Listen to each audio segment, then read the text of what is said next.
శుభ్మన్ గిల్ కెప్టెన్సీలో భారత్ రెండవ టెస్ట్‌లో ఎలా రాణిస్తుందనేది ఇప్పుడు పెద్ద సవాల్. ఎందుకంటే మొదటి టెస్ట్ మ్యాచ్‌ని అందరూ కూడా సర్లే పిల్లలు, యువ ఆటగాళ్ళు, గైడెన్స్ లేదు అని పక్కన పెట్టారు. కానీ రెండవ టెస్ట్ మ్యాచ్ మాత్రం చాలా కీలకంగా మారబోతోంది. అయితే ఈ క్రమంలో జూలై 2న బర్మింగ్హామ్‌లోని ఎడ్జ్‌బస్టన్ స్టేడియంలో జరగబోతున్న రెండవ టెస్ట్ మ్యాచ్ కోసం ఇప్పుడు గౌతమ్ గంభీర్, శుభ్మన్ గిల్ ఇద్దరూ కలిసి ఒక సూపర్ డూపర్ మాస్టర్ ప్లాన్ వేశారు. అది ఏంటి అనేది ఒక్కసారి తెలుసుకుందాం. బౌలింగ్ విభాగంలో ఆశించిన స్థాయిలో ప్రదర్శన చేయలేకపోయింది భారత జట్టు. అయితే భారత ప్రధాన పేసర్ అయిన బుమ్రా కొంతవరకు మెరుగ్గా బౌలింగ్ చేసినప్పటికీ కూడా రెండో టెస్టులో జట్టు కూర్పుపై చర్చలైతే చాలా జోరుగా కొనసాగుతున్నాయి. అయితే team India head coach Gautam Gambhir ఇప్పటికే స్పష్టం చేసినట్టు బుమ్రాను 5 మ్యాచ్ల సిరీస్లో కేవలం 3 టెస్ట్ మ్యాచ్లు మాత్రమే ఆడతాడనమాట. కారణం ఏంటంటే తొలి టెస్ట్‌లో బుమ్రా 44 ఓవర్ల పాటు బౌలింగ్ చేయడంతో అతని భుజానికి చాలా అదనపు స్ట్రెస్ పడిపోయింది.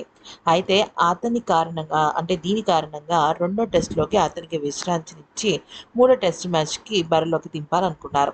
మరి బుమ్రా స్థానంలో ఎవరు వస్తారు అనేది ఇక్కడ పెద్ద విషయం.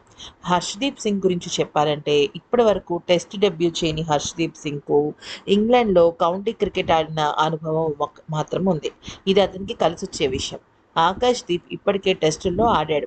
గత సంవత్సరం భారత్‌లో పర్యటించిన ఇంగ్లాండ్‌తో జరిగిన టెస్ట్ మ్యాచ్‌లో ఆకాష్ అరంగేట్రం చేశాడు. అయితే ఆకాష్ దీప్ కూడా తన ప్రదర్శనతో సూపర్బ్‌గా ఆకట్టుకున్నాడు. ఇక ఆకాష్ ఫస్ట్ క్లాస్ క్రికెట్‌ను ఆడిన అనుభవం కూడా ఉంది. అతను 7 టెస్ట్ మ్యాచ్‌ల్లో 38 వికెట్లు పడగొట్టాడు. ఈ ఇద్దరిలో ఎవరికి అవకాశం దక్కుతుందనేది గిల్, గంభీర్ మీదనే ఆధారపడి ఉంటుంది. అయితే తొలి టెస్ట్‌లో సిరాజ్, ప్రసిద్ధ్ కృష్ణ ఆశించిన స్థాయిలో రాణించకపోవడంతో పేస్ బౌలింగ్ విభాగంలో మార్పులు ఖాయమని అర్థమవుతోంది. సో వీళ్ళిద్దరిలో అంటే అటు హర్షదీప్ ఇలాగే ఆకాష్ దీప్ వీళ్ళిద్దరిలో ఒకరిని రంగంలోకి దించి బుమ్రాని రెస్ట్ ఇద్దామని చెప్పేసి వీళ్ళిద్దరి ప్లాన్ అయితే బావుంది. అయితే ఈ ప్లాన్ వల్ల యువ ఆటగాళ్ళకి అవకాశం వస్తుంది. బుమ్రాకు వర్క్ లోడ్ తగ్గుతుంది.